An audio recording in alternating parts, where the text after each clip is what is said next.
कितना प्रेमी परमेश्वर है।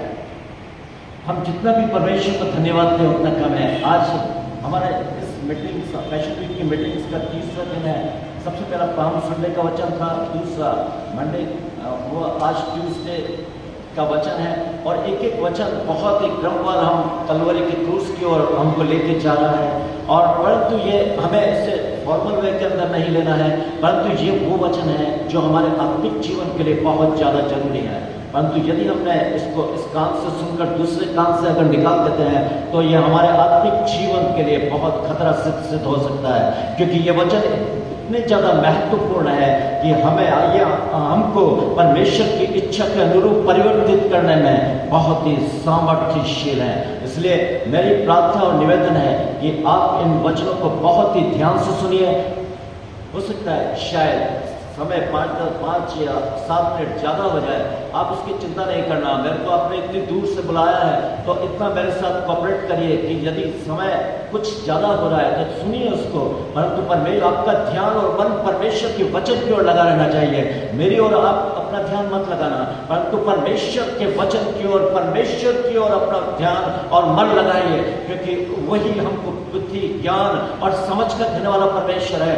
वही वो सामर्थ्य परमेश्वर है जो हमको उसकी इच्छा के अनुरूप परिवर्तित करता है। किसी इंसान में इतना बल और ताकत नहीं है कि वो आपको बदल सके, परंतु परमेश्वर का वचन जो जीवित, प्रबल और हर एक दोधारी तलवार से भी चोखा है, वो गांठ और कूदे को वार छेदने की ताकत और सामर्थ्य रखता है। इसलिए हमें बहुत ही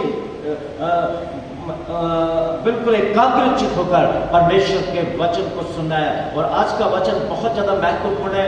पैशन वीक के अंदर ये इन अध्यायों को, इन वचनों को बहुत कम लोग होते हैं जो इसको टच करते हैं। आज का वचन जो है वो जैतून पर्वत पर परमेश्वर के दिए गए उपदेशों से संबंध रखता है कि प्रभु यीशु मसीह ने किस प्रकार जैतून पर्वत पर अपने उपदेशों के द्वारा इस चीज को बताया कि वो किस प्रकार से दोबारा इस पृथ्वी को बनाएगा और अपनी दुल्हन को लेके जाएगा। इसलिए हमें पूरी तरह से अपने आप को उसकी दुल्हन के रूप में तैयार करने की आवश्यकता है। और यदि आज भी हम बेखबर होकर अपने आत्मा के प्रति लापरवाह बने रहे तो फिर हमारा कुछ नहीं हो सकता। आज बहुत ही ध्यान से इस वचन को सुनना कि ये वचन सचमुच में मेरे और आपके आत्मिक जीवन से क्या बात कर रहा है। इसके पहले कि हम इस वचन को सुने, हम प्रार्थना में थोड़ा सा समय व्यतीत करेंगे। हमारे जीवित और अति दयालु सर्वशक्तिमान पिता परमेश्वर, हम आपका धन्यवाद करते हैं क्योंकि आप इस योग्य हैं पिता कि हम आपका धन्यवाद दिन प्रतिदिन और पिता प्रत्येक क्षण करते रहे, क्योंकि हमारे जीवन में प्रत्येक क्षण आपकी भलाइयों को लेकर आता है पिता। प्यार परमेश्वर, आज हम जीवित हैं तो वो केवल आप ही की दया और आपके अनुग्रह से है पिता। कोरोना आया और बहुत सी इस बड़ी महामारी में हजारों लाखों लोग इस दुनिया से चले गए पिता, और उनका पता तक नहीं है, परंतु आपने हमें जीवित रखा है पिता। इसलिए नहीं कि हम संसार और सांसारिकता और शरीर के अभिलाषाओं में समय व्यतीत करते हमारी आत्मा के प्रति लापरवाह बने रहे, परंतु आपने मुझको और हम में से प्रत्येक को इसलिए बचाया ताकि हम अपने जीवन के द्वारा आपके नाम को महिमा दें। वचन में प्यारे परमेश्वर, सुबोपदेश का विलाप गीत का लिखने वाला कहता है, हम मिट नहीं गए, ये यहोवा की महाकरुणा का फल है क्योंकि उसकी दया अमर है। Hallelujah, hallelujah. प्यारे परमेश्वर, आज हम जीवित हैं तो केवल पिता आपकी दया और आपके अनुग्रह से जीवित हैं। इसलिए हमको अपनी इच्छा के अनुरूप परिवर्तित करिए पिता, और हमको अपने जैसा स्वभाव प्रदान करिए। और पिता, मैं इस आपके लोगों के लिए प्रार्थना करता हूँ, आपके लोगों का ध्यान और मन को आपके वचन की ओर केंद्रित रखना। प्यारे परमेश्वर, हर अंधकार की शक्ति और हर एक ध्यान भटकाने वाली दुष्ट आत्मा को यीशु के नाम से हम में से प्रत्येक के जीवन से दूर करता हूँ। हालेलुया। प्यारे परमेश्वर, हमारा ध्यान और मन केवल आपकी ओर लगा रहे, क्योंकि आप ही योग्य हैं। यीशु के सामर्थ्य नाम में होकर प्रार्थना मांगते हैं, आमीन। आज जो वचन मैंने आपके अपनी आत्मिक उन्नति के लिए और मेरी आत्मिक उन्नति के लिए चुना है, वो लूका रचित सुसमाचार उसका 21वां अध्याय है, जो अभी हमने पढ़ा था। और यहाँ पर अंजीर के पेड़ के विषय में बताया गया है। और यहाँ लिखा है अंजीर के पेड़ को देखो, अंजीर के पेड़ को देखो, जब उसमें कोपलें निकलने लगती है तो तुम जान लेते हो कि ग्रीष्म काल निकट है। उसी रीति से जब इन बातों को तुम होता देखो तो तुम जान लेना कि परमेश्वर का राज्य निकट है।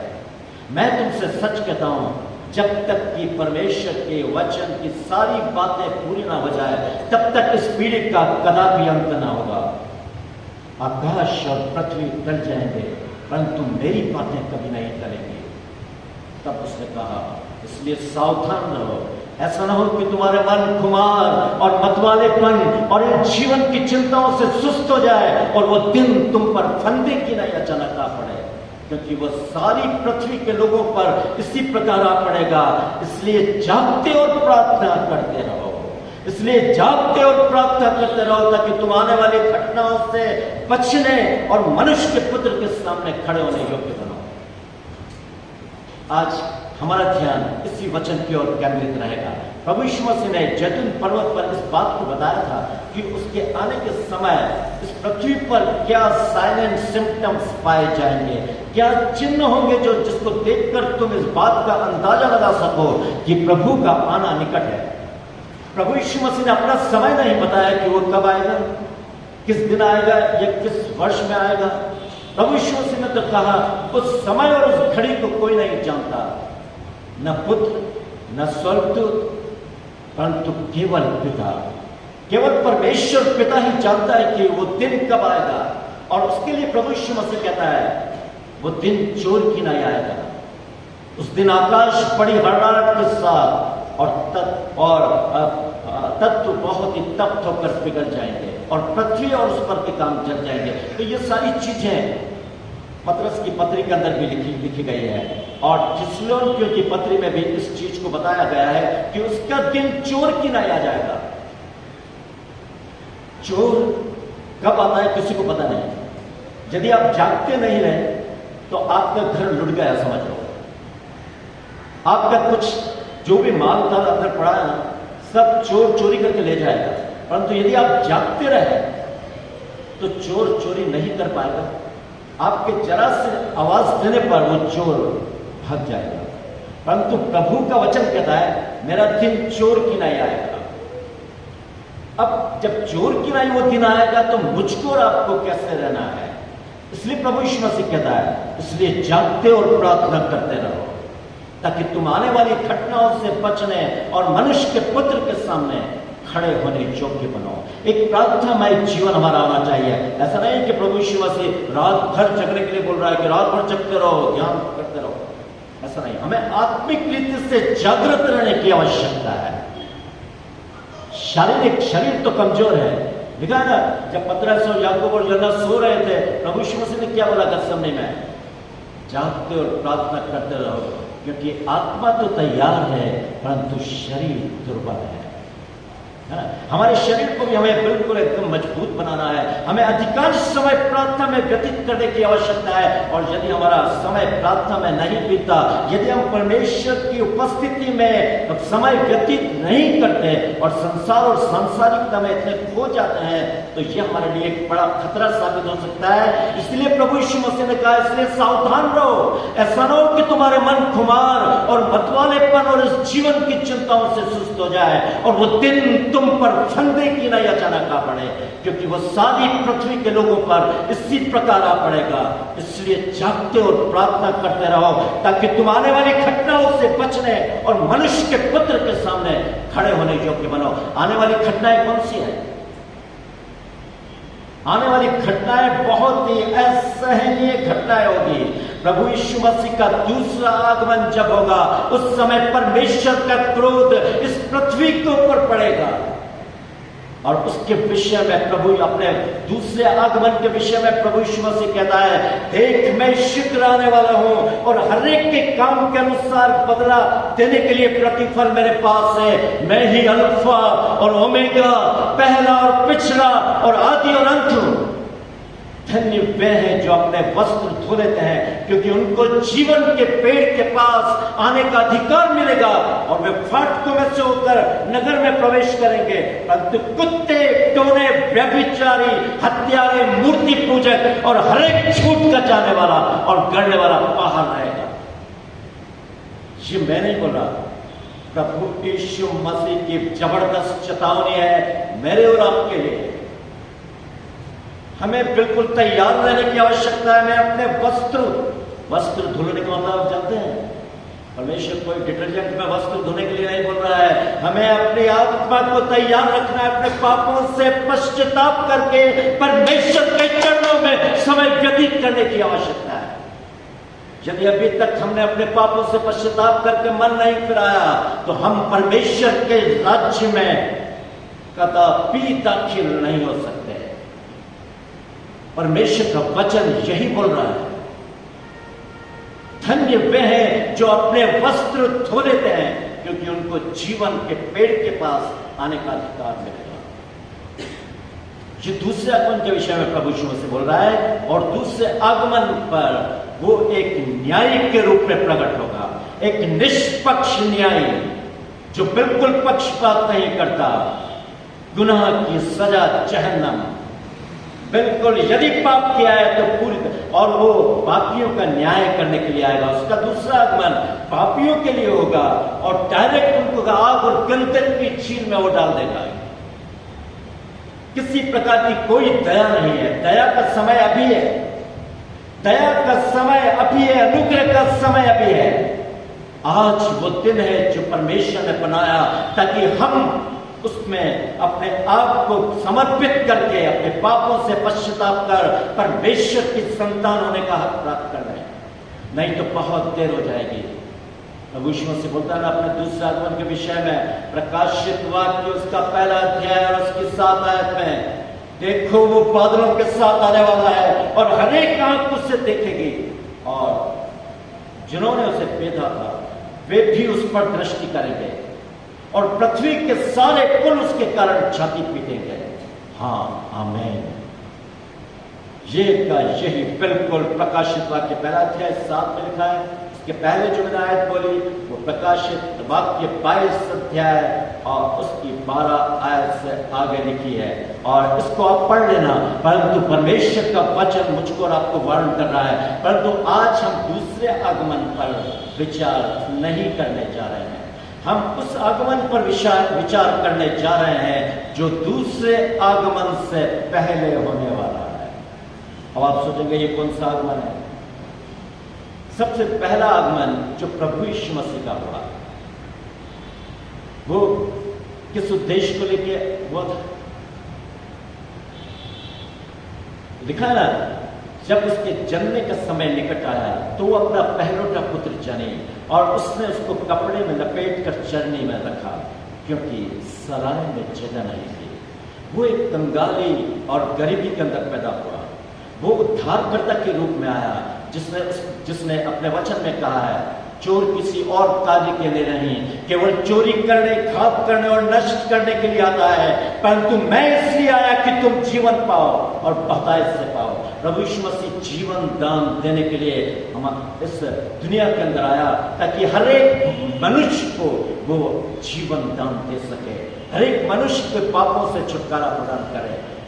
वैद्य भले चंदों का नहीं, परंतु बीमारों का अवश्य है। मैं इसलिए आया ताकि तुम बचाए जाओ, ताकि तुम बचाए जाओ। परमेश्वर एक उद्धारकर्ता के रूप में उसका प्रथम आगमन हुआ था। द्वितीय आगमन उसका एक न्यायी के रूप में होगा, परंतु मिड आगमन जो इसके दोनों के बीच में जो होने वाला है, उसके विषय बाइबल कहती है वो एक दुल्हे के रूप में प्रकट होगा। एक दुल्हा अपनी दुल्हन को लेने के लिए आएगा, और हम सभी जानते हैं कि कलीसिया दुल्हन का रूप है, और हम में से प्रत्येक उसकी दुल्हन है, जिन्होंने एक नया जन्म प्राप्त करके नए जीवन की सी चाल चल रहे हैं, वही उसके दुल्हन है, और वो उन्हीं को लेने के लिए वो आने वाला है। इसलिए हमें अपने चाल चलन का विशेष ध्यान रखते हुए, परमेश्वर के मार्गों पर पढ़ते हुए, परमेश्वर की इच्छा और उसकी आज्ञाकारिता में जीवन व्यतीत करने की आवश्यकता है। नहीं तो हम उसके साथ नहीं उठाए जाएंगे। इसलिए प्रभु यीशु मसीह यहाँ कह रहा है, इसलिए सावधान रहो, ऐसा न हो कि तुम्हारे मन खुमार और मतवालेपन और जीवन की चिंताओं से सुस्त हो जाए और वो दिन तुम पर फंदे की नई अचानक आ पड़े। इसलिए जागते और प्रार्थना करते रहो ताकि तुम उस आने वाली घटनाओं से बचने, जब परमेश्वर का क्रोध उसके दूसरे आगमन से पहले इस पृथ्वी के ऊपर पड़ेगा। 6 तुरैया और 6 मोहरें, सॉरी 7 मोहरें, 7 तुरैया, 7 प्याले जब उंडेले जाएंगे, एक एक प्याला उंडेले जाने पर, एक एक तुरई फूकने पर महाविपत्ति का प्रारंभ इस पृथ्वी पर होगा। जान बचना चाहे तो जान बचा नहीं सकेंगे और लोगों का प्रभु यीशु मसीह का क्रोध इस पृथ्वी के ऊपर पड़ेगा। लिखा है यहाँ पर इस चीज को बोलते हुए यहाँ पर परमेश्वर का वचन कहता है, देखो मैं आपको बता दूं, हे पृथ्वी के रहने वालों, तुम्हारे लिए भय गड़ा और फंदा है। जो कोई भय के शब्द से भागे वो गड़े में गिरेगा और जो कोई गड़े में से निकले वो फंदे में फंसेगा।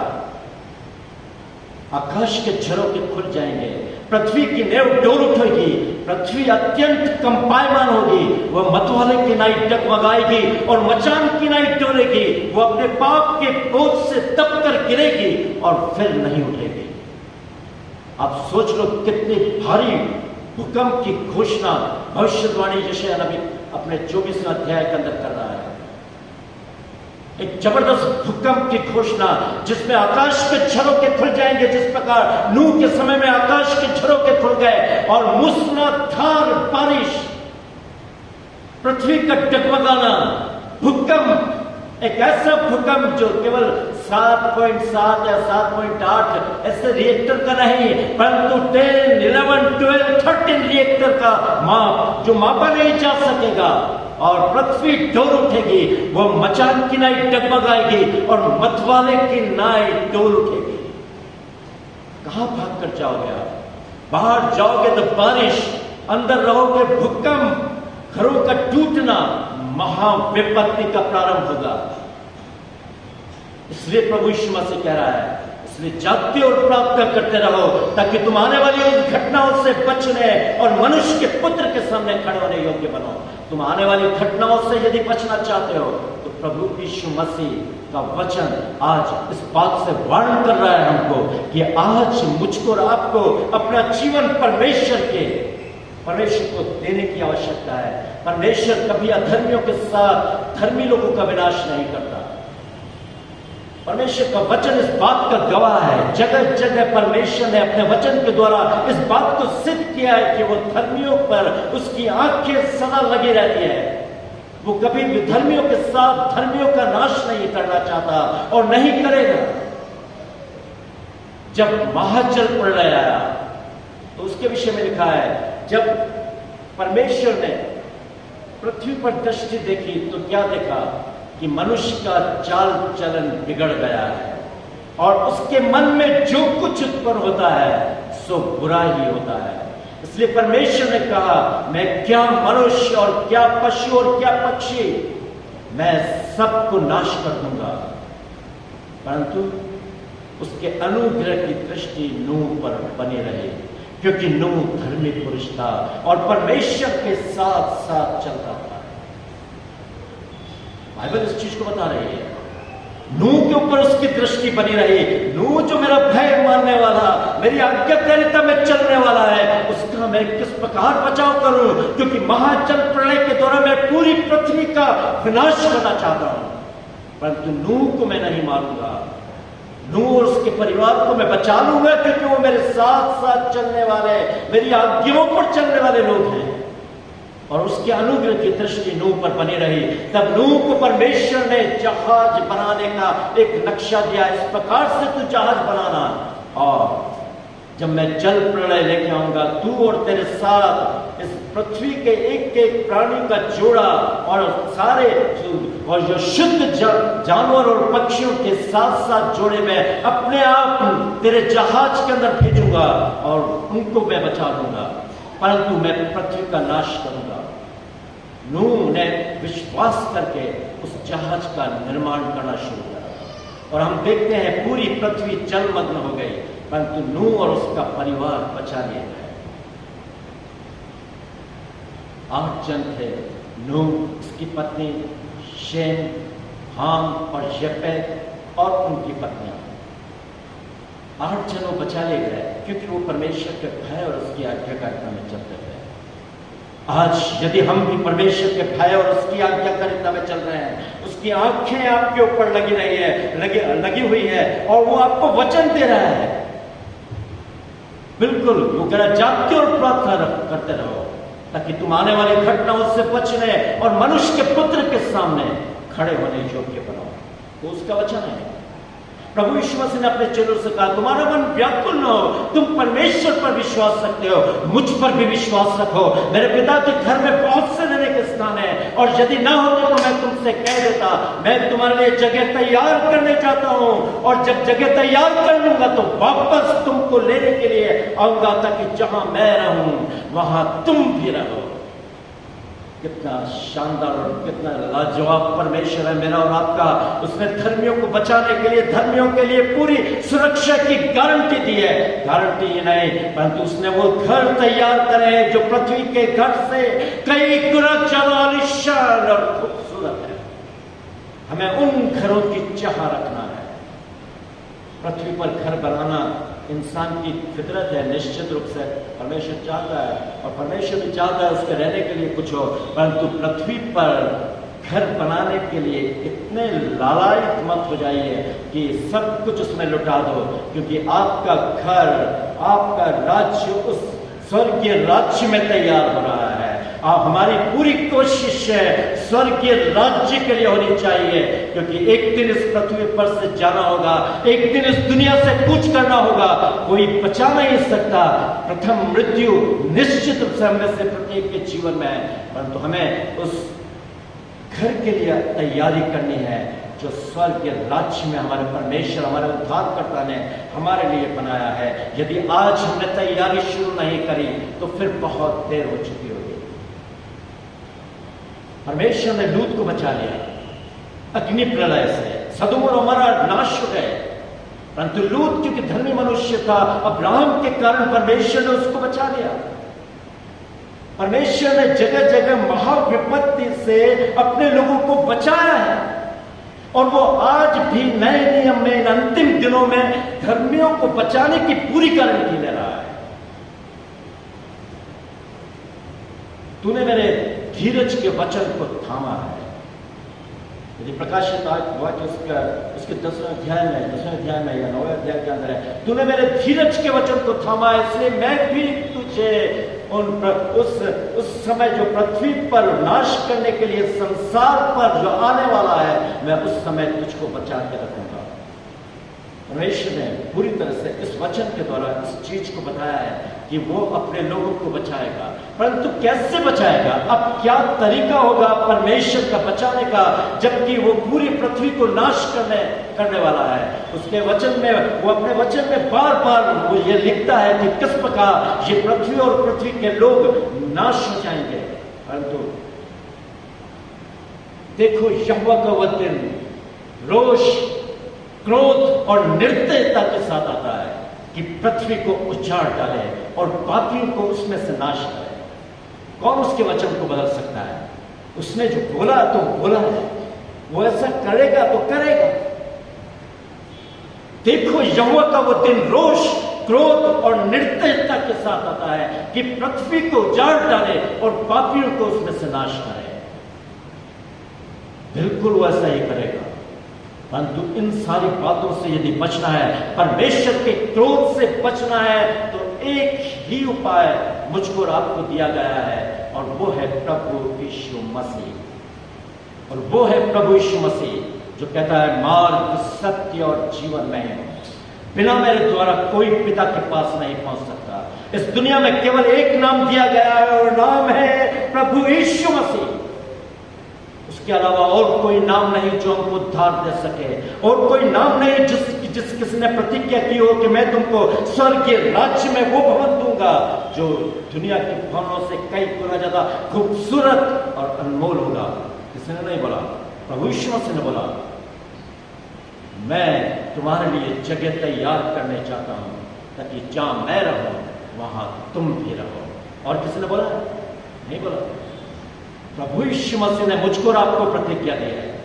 हमारा परमेश्वर जीवित और सामर्थी परमेश्वर है, वो युगान युग तक जीवित रहने वाला परमेश्वर है। जब हम उस पर भरोसा रखते हैं तो पूरे अंदर से, आंतरिक हृदय से हमें परमेश्वर पर भरोसा रखने की जरूरत है।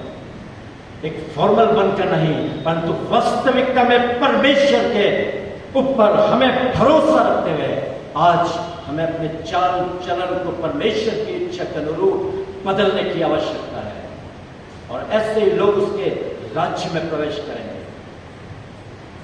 हम यहां पर देखते हैं कि वो कैसा दिन होगा, वो क्या चीज होगी जब प्रभु यीशु मसीह हमको बचा लेगा इस महाविपत्ति से। इसलिए मैं आपको बता रहा हूं कि उसका जो एक और आगमन है वो इसके मध्य होगा। पहले आगमन और दूसरे आगमन के मध्य में, जिसके लिए पूरी तरह से साइन एंड सिम्टम्स आज बता रहे हैं। प्रभु यीशु मसीह ने उसके साइन एंड सिम्टम्स बताते हुए कहा कि जब मैं अपनी कलीसिया को लेने के लिए आऊंगा, जब मैं अपनी दुल्हन को लेने के लिए आऊंगा, वहां बहुत सारे शब्द, बहुत सारे वचन दिए गए, मैं आपको बताऊंगा अभी, परंतु प्रभु यीशु मसीह ने इस विषय में क्या कहा वो मैं आपको बताता हूं। उसके साइन एंड सिम्टम्स क्या होंगे? सबसे पहले उसने कहा जैसे नूह के दिनों, 17 अध्याय के अंदर लिखा, नूह का 17 अध्याय के अंदर आगे पलट कर देखना तो आखिर के अंदर इस चीजों को लिखा है, जैसे नूह के दिनों में हुआ वैसा ही मनुष्य के पुत्र के दिनों में भी होगा। जिस दिन तक नूह जहाज पर न चढ़ा, लोग खाते पीते और उनमें ब्याह शादी होती थी, तब जल प्रलय ने आकर सबको नाश कर दिया। जिस दिन नूह जहाज पर चढ़ा उसी दिन जल प्रलय ने आकर सबको नाश कर दिया। जैसे नूह जहाज पर चढ़ा, जल प्रलय ने आकर सब, उस समय क्या हो रहा था? नूह के समय में लोग खाते पीते और उनमें ब्याह शादी होती थी। प्रभु यीशु मसीह साइन एंड सिम्टम्स बता रहा है कि जैसे नूह के दिनों में हुआ वैसे ही मनुष्य के पुत्र के दिनों में भी होगा। आज भी लोग अच्छे से अच्छा खा रहे हैं।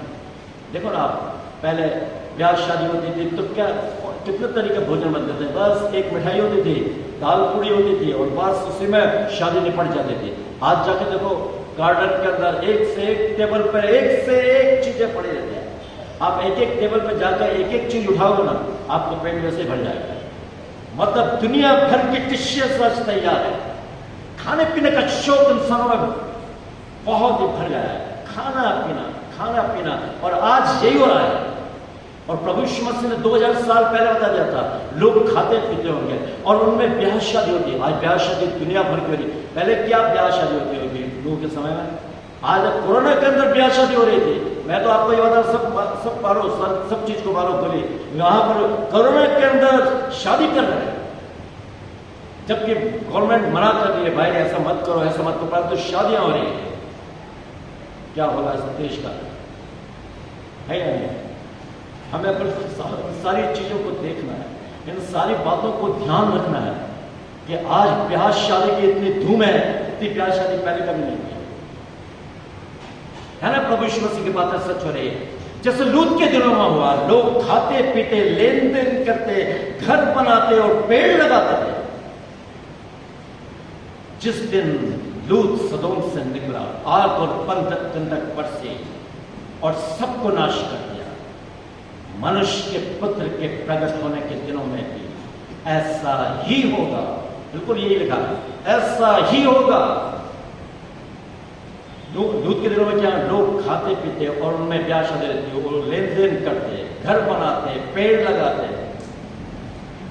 घर बनाते थे। आज घर तो मामूली चीज है।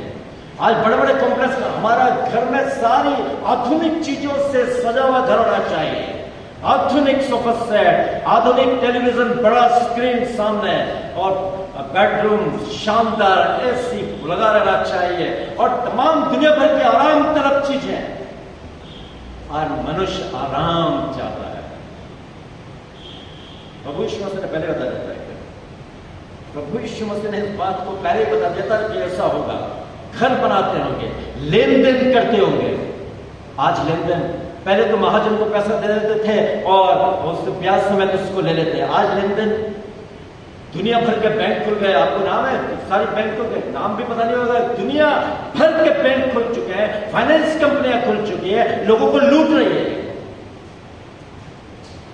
शेयर मार्केट खुला हुआ, शेयर मार्केट में लोग अपार धन उसमें लगा रहे हैं, लेन देन बहुत ही चरम सीमा पर है आज। प्रभु यीशु मसीह ने 2000 साल पहले इस चीज को बता दिया था। लोग लेन देन करते होंगे, पहले क्या लेन देन था? कोई इतना ज्यादा लेन देन नहीं था, परंतु प्रभु यीशु मसीह ने बताया, उसने कहा पेड़ लगाते होंगे।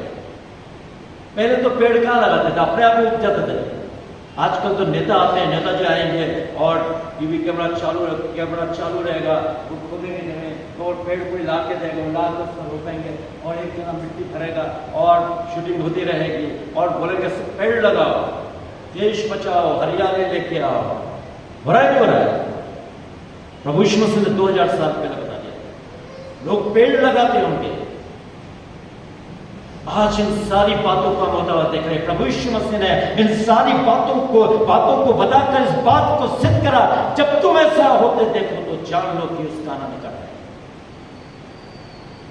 प्रभु यीशु मसीह ने कहा, जैसे बिजली आकाश की एक ओर से कौंध कर आकाश की दूसरी ओर चमकती है, वैसे ही मनुष्य के पुत्र का आना होगा। परंतु इसके पहले अवश्य है कि वह संसार में दुख उठाए और संसार के लोग उसे तुच्छ जाने। ये सब कुछ हो चुका है और आज हम इन बातों को होता देख रहे हैं। हमें सावधान होने की जरूरत है। हमें अपने ध्यान उन पर, मन परमेश्वर की ओर लगाने की जरूरत है। उसके बाद जब हम 21वें अध्याय में आते हैं, वहां पर लिखा है 9:21 से जब हम पढ़ते हैं तो वहां पर इस प्रकार लिखा है, और जाति पर जाति और राज्य पर राज्य चढ़ाई करेंगे, बड़े बड़े भूंडोल होंगे, जगह जगह अकाल और मरियां पड़ेगी, आकाश में भयंकर बातें और बड़े बड़े चिन्ह प्रकट होंगे।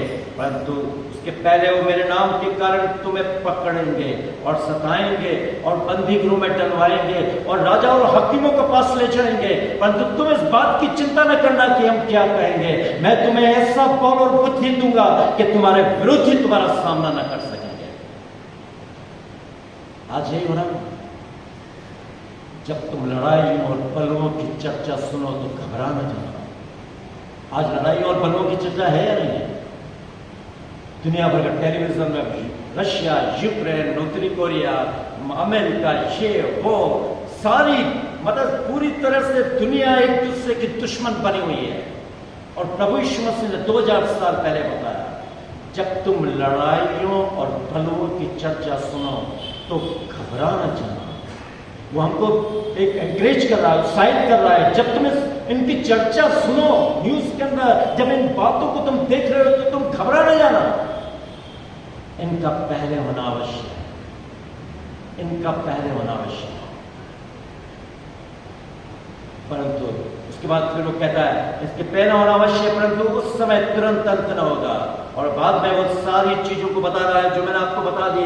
उसके बाद वो कहता है मैं कहता हूं उस समय लोग मतलब तुम्हारे माता पिता, तुम्हारे भाई बहन, कुटुंब तुम्हारे विरोधी हो जाएंगे और बहुतों को पकड़वाएंगे और यहां तक कि मरवा डालेंगे। मेरे नाम के कारण सब लोग तुमसे बैर करेंगे और तुम्हारे सिर का एक बाल भी बाका ना होगा, क्योंकि तुम अपने धीरज से अपने प्राणों को बचाए रखोगे। हमें धीरजवंत एक जीवन हमको बनाना है अपने लिए।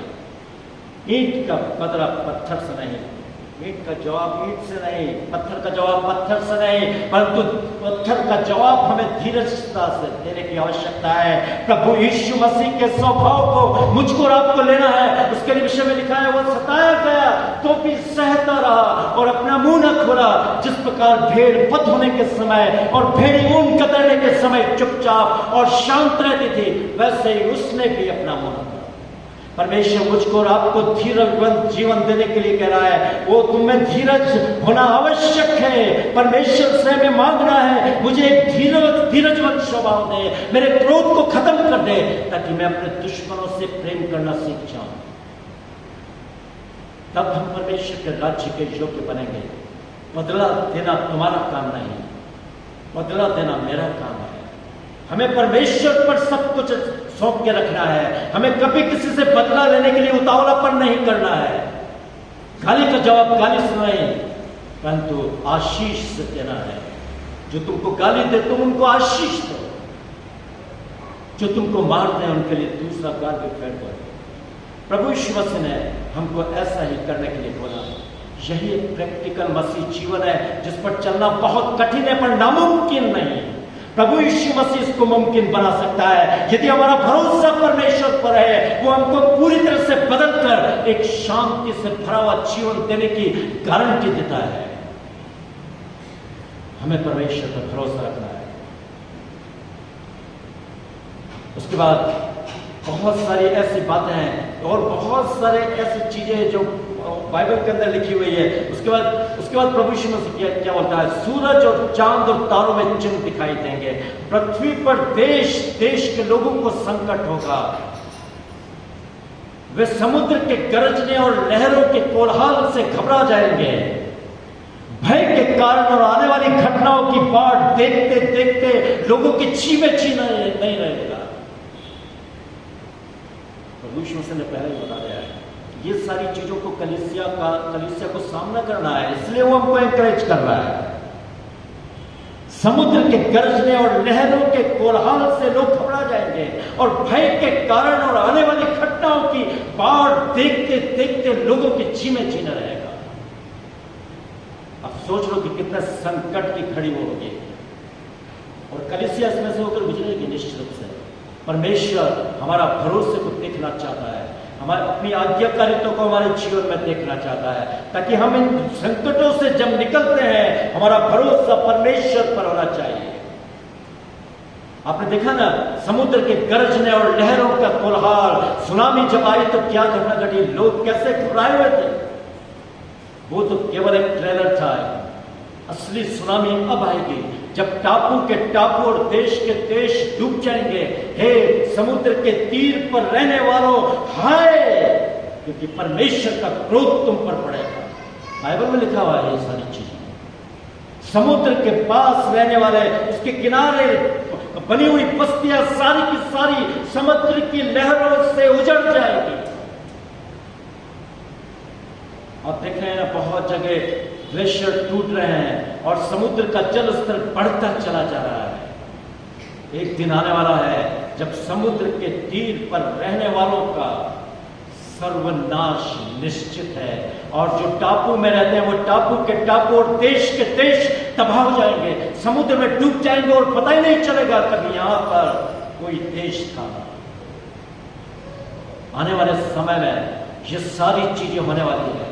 मैं इन सारी चीजों को बताकर मैं आपको घबरा नहीं रहा, परंतु सावधान कर रहा हूं परमेश्वर के वचन के द्वारा कि परमेश्वर के वचन में ये लिखा है और परमेश्वर की कलीसिया को इसका सामना करना है। अपनी आंखों से हमको देखेंगे और फिर उसके बाद में लिखा है तब वे मनुष्य के पुत्र को बड़ी सामर्थ और महिमा के साथ बादलों पर आते देखेंगे। ये सारी चीजों के जब ये सारी चीजें होगी तब परमेश्वर को प्रभु यीशु मसीह को बड़ी सामर्थ्य के साथ बादलों पर आते देखेंगे और वो अपनी कलीसिया को लेने के लिए आएगा। आप जानते हैं कलीसिया को लेने के लिए कहां प्रभु यीशु मसीह ने लिखा है? लूका 17 अध्याय के अंदर उसमें लिखा है लूत की पत्नी को स्मरण करो, जो कोई अपना प्राण बचाना चाहे वो उसे खोएगा और जो कोई मेरे लिए अपना प्राण खोएगा वही उसे बचाएगा। यदि मनुष्य सारे जगत को प्राप्त करे और अपने प्राण की हानि उठाए तो उसे क्या लाभ होगा? या मनुष्य अपने प्राण के बदले क्या देगा? ये सब परमेश्वर का वचन कह रहा है और परमेश्वर का वचन कह रहा है उस रात दो जब एक घाट पर होंगे, एक ले लिया जाएगा दूसरा छोड़ दिया जाएगा। दो स्त्रियां चक्की पीसती होगी, एक ले ली जाएगी और दूसरी छोड़ दी जाएगी। दो जन खेत में होंगे, एक ले लिया जाएगा दूसरा छोड़ दिया जाएगा। आप जानते हैं ये किस चीज को बता रहा है? ये रैप्चर को बता रहा है। जब प्रभु यीशु मसीह अपनी दुल्हन को लेने के लिए आएगा वो व्यक्ति छोड़ दिया जाएगा जिसने उद्धार प्राप्त नहीं करा, जो परमेश्वर की आज्ञाकारिता में जीवन नहीं जिया है, वो छोड़ दिया जाएगा। और जिन्होंने परमेश्वर की आज्ञाकारिता को पूरा करते हुए प्रभु यीशु मसीह को अपने जीवन का व्यक्तिगत उद्धारकर्ता ग्रहण किया है और उसके अनुसार जीवन जिया है, वो उठा लिया जाएगा। लेक्चर में यही होगा। एक पावरफुल मैग्नेट की तरह परमेश्वर अपनी कलीसिया को एक क्षण के अंदर उठा लेगा। आप जानते हो ये कहां लिखा है? मैं आपको बताता हूं ये सारी चीजें कहां लिखी है। पहला थिस्सलुनीकियों उसका 4 अध्याय उसकी 16 आयत में लिखा है, क्योंकि प्रभु आप ही स्वर्ग से उतरेगा और ललकार और प्रधान दूत का स्वर सुनाई देगा और परमेश्वर की तुरही फूंकी जाएगी और जितने मसीह में मरे हैं वे पहले जीवित हो उठेंगे। तब हम जो जीवित और बचे रहेंगे उसके साथ बादलों पर उठा लिए जाएंगे ताकि हवा में हम प्रभु से मिलें और इस रीति से हम सदा प्रभु के साथ रहेंगे। सो इन बातों से तुम एक दूसरे को शांति दिया करो। बिल्कुल यही वचन आप पहला थिस्सलुनीकियों उसका 14 अध्याय और उसकी 16 आयत में आप पढ़ सकते हो, आगे 16, 17, 18 और वहां पर बिल्कुल यही वचन लिखा हुआ है। और प्रभु हवा में रहेगा, वो पृथ्वी पर नहीं रहेगा। जब उसका मिड आगमन होगा, जब वो अपनी कलीसिया को लेने के लिए आएगा, वो हवा में रहेगा। इसलिए उसका नाम मेघारोहण रखा गया है। हवा में बादलों के ऊपर प्रभु यीशु मसीह हवा में बादलों के ऊपर रहेगा और अपनी कलीसिया के लोगों को जिन्होंने उसके लिए जीवन जिया है, एक पावरफुल मैग्नेट के समान कलीसिया एकदम शक से ऊपर उठा ली जाएगी। ये क्षण भर में पूरा हो जाएगा और लोगों को पता तक नहीं चलेगा। इस दुनिया में धर्मी और अधर्मी दोनों रहेंगे। धर्मी उठा लिए जाएंगे, अधर्मी छोड़ दिए जाएंगे और फिर परमेश्वर का क्रोध उन अधर्मियों के ऊपर टूटेगा। यहोवा का वो दिन रोष, क्रोध और निर्दयता के साथ आता है। आप जानते हो निर्दयता क्या होती है?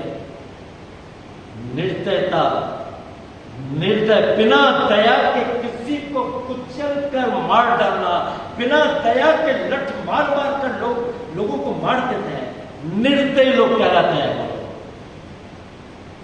परमेश्वर एक निर्दयी के रूप में उस समय प्रकट होगा जब इस पृथ्वी पर केवल पापी लोग रहेंगे और निर्दयता के साथ वो उनको कुचल डालेगा। देखो यहोवा का वह दिन रोष, क्रोध और निर्दयता के साथ आता है कि पृथ्वी को उजाड़ डाले और पापियों को उसमें से नाश कर दे। उसके पहले की इन चीजों का हमें सामना करना पड़ेगा। हमें अपने आप को परमेश्वर के मेघारोहण के लिए तैयार करना है, जब वो अपनी कलीसिया को लेने के लिए आने वाला है। और उस कलीसिया में मैं और आप भी शामिल होना चाहिए। ये वचन जो आज हम सुन रहे हैं वो एक फॉर्मल वचन नहीं है, ये वो वचन है जब हम अपने आप को परमेश्वर के आगमन के लिए तैयार कर रहे हैं। आज अपने कान परमेश्वर के वचन की ओर लगा लो कि आत्मा आपसे क्या बातचीत कर रहा है, आपको किस तरह से अपने आप को आत्मिक रूप से तैयार होने की आवश्यकता है। और बताऊं कहां लिखा है? पहला कुरिन्थियों उसका 15 अध्याय और उसकी 51-52 आयत में लिखा है। देख, पौलुस बोल रहा है, बहुत ध्यान से सुना। देखो पौलुस बहुत ही एक भेद भरी बात बोल रहा है। देखो मैं तुम्हें एक भेद की बात कहता हूं कि हम सबके सब तो ना सोएंगे परंतु सब बदल जाएंगे और ये क्षण भर में, मैंने आपको बोला ना, 1 सेकंड लगेगा अपनी कलीसिया को उठाने में। प्रभु पावरफुल मैग्नेट जैसे लोहे के चुंबक को, लोहे के टुकड़ों को अपनी ओर खींचता है और लोहे के टुकड़े एकदम जाकर उस चुंबक के चिपक जाते हैं।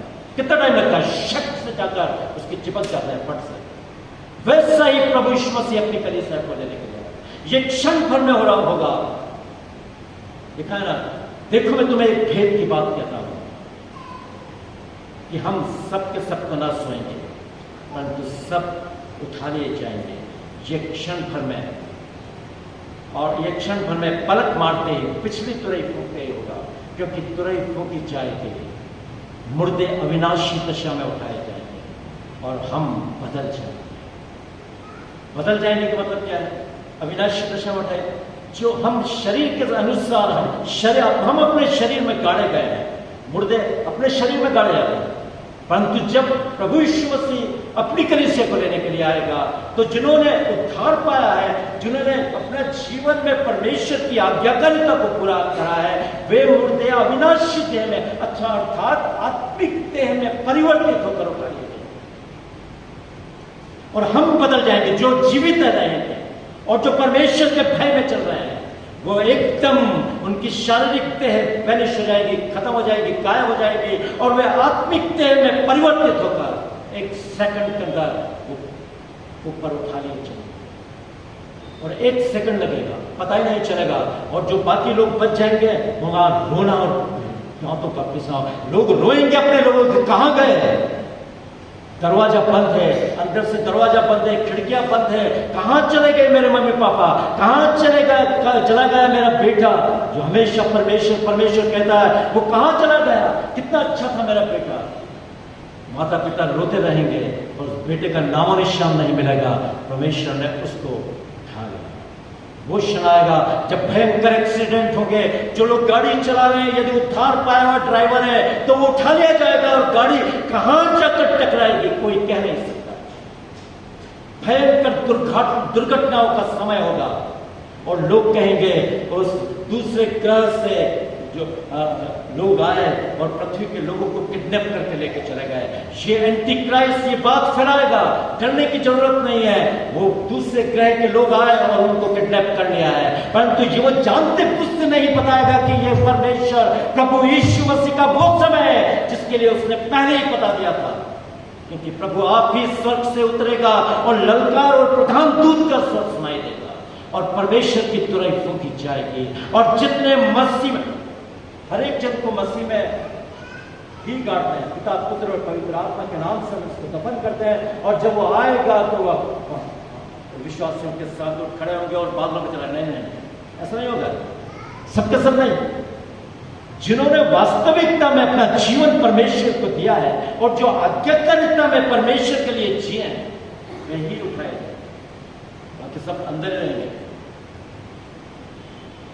आज हमें अपने आप को तैयार करना, अपने आप को चेक करने की आवश्यकता है कि मैं कहां हूं। जब मैंने पाम संडे का जो मैसेज आपके सामने रखा था, बिल्कुल वो इसी चीज को बताता है कि हमारा जीवन कैसा होना चाहिए। कल मैंने आपको बताया हमारा जीवन कैसा देखना चाहता है परमेश्वर। सारी चीजों को मैंने एकदम खुलासा वचन के अनुसार आपको कहा है। कोई भी इधर उधर की हवा में उड़ती हुई बातों को मैंने नहीं कहा है। अपनी मन की मर्जी से कोई बात मैंने आपके सामने नहीं रखी। जो वचन में लिखा है वही मैं आपको आज भी बता रहा हूं और आने वाली पूरी मीटिंग्स में यही काम चलता रहेगा। वचन के अनुसार ही मैं आपको समझाने की कोशिश करूंगा, परंतु आप बहुत ही एकाग्रचित होकर इन वचन पर ध्यान करिए, क्योंकि ये वचन हमारे आत्मा के लिए बहुत ही महत्वपूर्ण वचन है। हमें अपने आप को तैयार करना है। जब आपने मुझको इतने दूर से बुलाया और रवि भाई का फोन आया और हम चाहते हैं कि आप एक बार फिर आओ, तो मैं बहुत ही आनंदित हुआ, क्योंकि जॉबर्ट की कलीसिया से मुझको बहुत प्यार है और मैं चाहता था कि आप इन वचनों को अच्छी तरह से समझ लो। आज वो समय जब हम सारी घटनाओं को अपने आंखों के सामने होता हुआ देख रहे हैं, ये सारी वो घटनाएं हैं जो प्रभु यीशु मसीह ने पहले ही बाइबल के अंदर जिनका वर्णन कर चुका है और उसका आना निकट है, जानते हैं। उसके बावजूद भी हम पूरी तरह से आज तैयार नहीं। हमें तैयार रहने की आवश्यकता है। हमें तैयार रहना है। यदि तैयार नहीं रहे तो हम अपनी आत्मा को खो देंगे। आत्मा वो परमेश्वर का अनमोल बलिदान है, तो अनमोल तोहफा है जो उसने मुझको और आपको दिया। हमें अपनी आत्मा की चिंता ज्यादा होना चाहिए बनिस्बत अपने शरीर के। शरीर से ज्यादा हमें आत्मा की चिंता करने की आवश्यकता है। आप जानते हैं वचन में क्या लिखा है?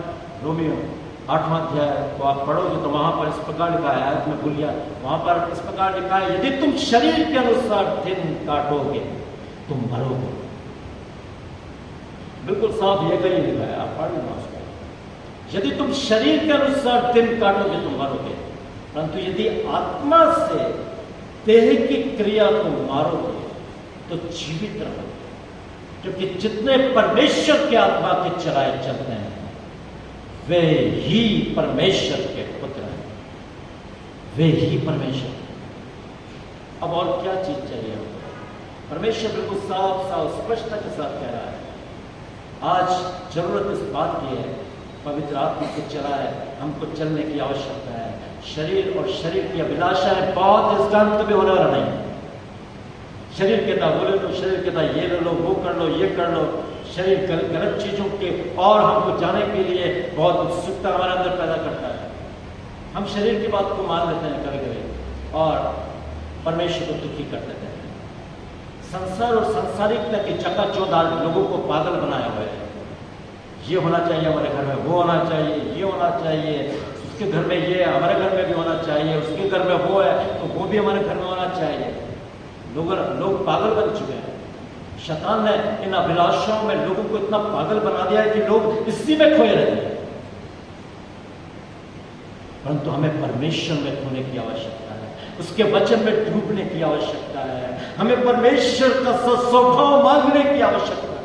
प्रभु तू मुझको अपना स्वभाव दे। मैं आपको एक दृष्टांत देता हूं,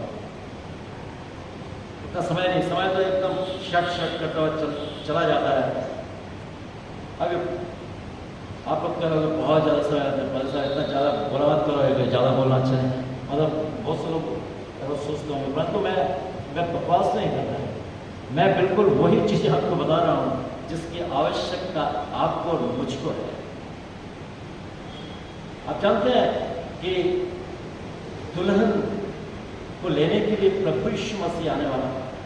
ये सारी चीज़ें मैंने आपको इसलिए बताई कि किस प्रकार वो दुल्हन को लेने के लिए आएगा, किस प्रकार वो चाहता है कि उसकी दुल्हन तैयार रहे। दुल्हा हमेशा अपनी दुल्हन को एक खूबसूरत लिबास में देखना चाहता है। दुल्हा कभी ये कम नहीं है उसकी दुल्हन गुरु काली कलुटी या कोई मोटी या कोई ऐसे। दुल्हन चाहता है उसकी दुल्हा चाहता है उसकी दुल्हन बिल्कुल स्मार्ट, एकदम बिल्कुल सही, एकदम ब्यूटीफुल, दूर से बहुत ही प्यारी लगे और सुंदर कपड़ा लिबास के अंदर वो रहे और वो बहुत गोरी सी हो और प्यारी सी उसकी शक्ल हो। और हर एक दुल्हा यही चाहता है कि उसकी दुल्हन ऐसे हो, है ना। कोई चाहेगा कि मुझको काली कलर की दुल्हन मिल जाए या कोई वैसी नाक टेढ़ी और उसके दांत बाहर निकले हुए ऐसी दुल्हन मिल जाए, कोई नहीं चाहेगा। हर एक खूबसूरत दुल्हन, वैसे ही प्रभु यीशु मसीह को भी खूबसूरत दुल्हन की लालसा है। हमें जब कोई मोटी, मैं ऐसा बोल रहा हूँ, परंतु यदि कोई मोटी लड़की है और उसकी शादी होने वाली है तो आप सोच लो क्या करेंगे। एकदम जिम में जाएगी, थोड़ा एक्सरसाइज ये वो, थोड़ा एकदम अपने आप को स्लिम एंड ट्रिम करने के लिए वो सारी चीजें करेगी जो जरूरत है, ताकि दूल्हा उसको देखते ही कहेगा वाह क्या पर्सनालिटी है इसकी, खूबसूरत, बहुत ही प्यारी। तो वो अपने आप को स्लिम और ट्रिम करने के लिए पूरी तरह से अपनी कोशिश को करेगी और उसके बाद फिर वो ब्यूटी पार्लर में जाएगी और अपने आप को सजाएगी, संवारेगी और पीठी लगाएंगे। पीठी लगाते हैं ना अपने की मेहंदी लगाते हैं, ये करते हैं, वो करते हैं, सारी पीठी लगाकर वो अपने रंग को निखारना चाहती है ताकि दूल्हा उसको देखते ही उसको खा जाए। दूल्हे को देखते ही दूल्हा कहने लगे वाह मेरी प्यारी सी दुल्हन कितनी अच्छी है। प्रभु यीशु मसीह भी यही चाहता है। आप जानते हैं प्रभु यीशु मसीह ने भी, हम यदि हमारी चीजें वो स्लिम एंड ट्रिम नहीं है, हम ज्यादा मोटे या दुबले पतले हैं, परमेश्वर ने एक्सरसाइज के लिए हमको बोला है। क्या एक्सरसाइज? प्रार्थना में जागते और प्रार्थना करते हैं, जागते और प्रार्थना, ये हमारी एक्सरसाइज है। वचन को याद, जो जीवित परमेश्वर का जो वचन है उसे ले लो। उद्धार का टोप और आत्मा की तलवार जो परमेश्वर का वचन है उसे ले लो।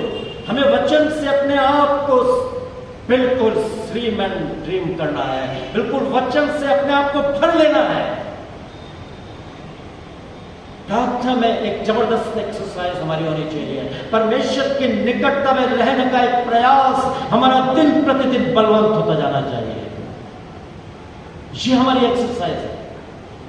परमेश्वर ऐसे ही लोगों को अपने राज्य में देखना चाहता है, खूबसूरत दिखाई दे। इसके लिए प्रभु यीशु मसीह ने कलवरी के क्रूस पर अपना लहू बहा दिया। वो उस सांसारिक पीठी से कई गुना ज्यादा सर्वोत्तम है, जो हमारे तमाम पाप रूपी कुरूपता को दूर करके हमको पूरी परमेश्वर की सुंदरता प्रदान करता है। हमें उस लहू से अपने आप को रोज धोने की आवश्यकता है। प्रभु यीशु मसीह ने सारी चीजें हमको पहले से दे रखी कि मेरी दुल्हन इसमें सजी संवरी रहनी चाहिए। दूल्हा चाहता है कि उसकी दुल्हन खूबसूरत लिबास में रहे, अच्छे ऑर्नामेंट्स उसके वो दुल्हन पहने, ताकि दुल्हा देखते कहे वाह क्या बात है।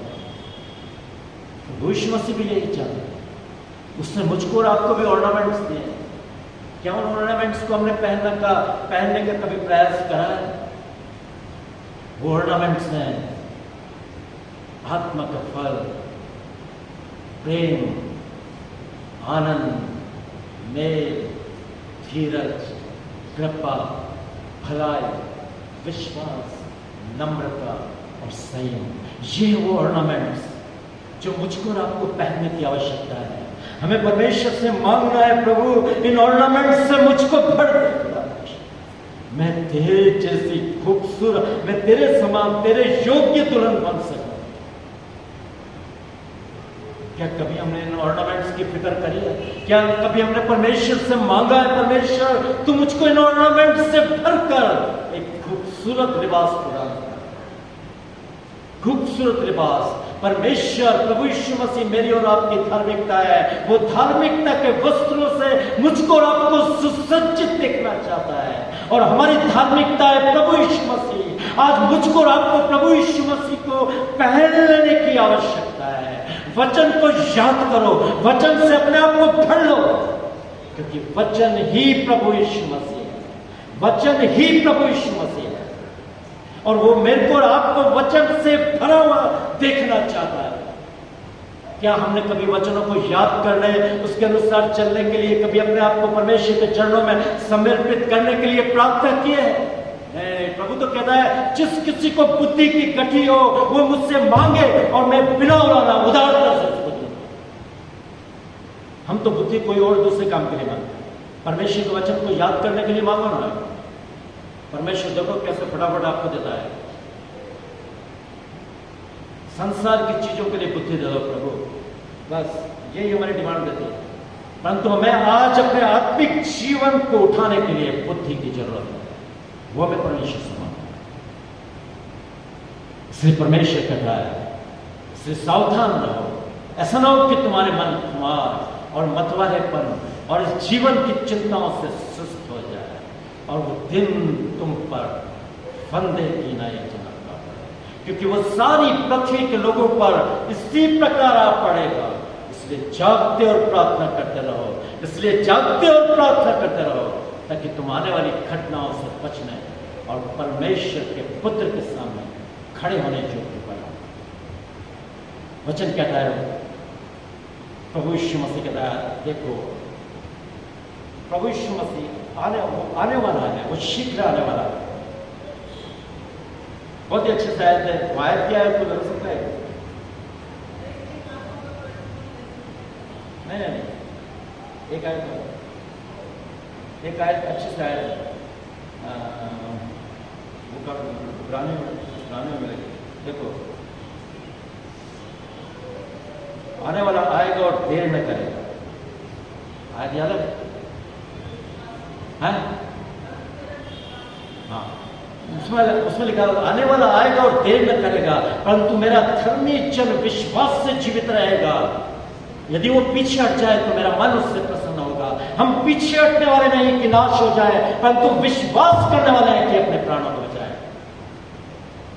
इसलिए आज मुझको और आपको बिल्कुल सावधान रहने की आवश्यकता है। हमें प्रवेश के लिए अपने आप को तैयार करने की आवश्यकता है, क्योंकि उसका आना निकट है। आने वाला आएगा और देर न करेगा, परंतु मेरा धर्मी जन विश्वास से जीवित है। ये है, आने वाला आएगा और देर न करेगा, परंतु मेरा धर्मी जन विश्वास से जीवित रहेगा। और यदि वो पीछे हट जाए तो मेरा मन उससे प्रसन्न होगा। हम पीछे हटने वाले नहीं कि नाश हो जाए, परंतु विश्वास करने वाले हैं कि अपने प्राणों को बचाए। ये वो आयत हमें अपने आप को तैयार करना है। गाने के अंदर ये आयत मिल जाएगी आपको, आप पढ़ना, ढूंढना उसको, और यह आयत आपको मिल जाएगी। परमेश्वर जीवित और सामर्थ्य वचन के द्वारा हमें से प्रत्येक को बहुतायत की आशीष से परिपूर्ण।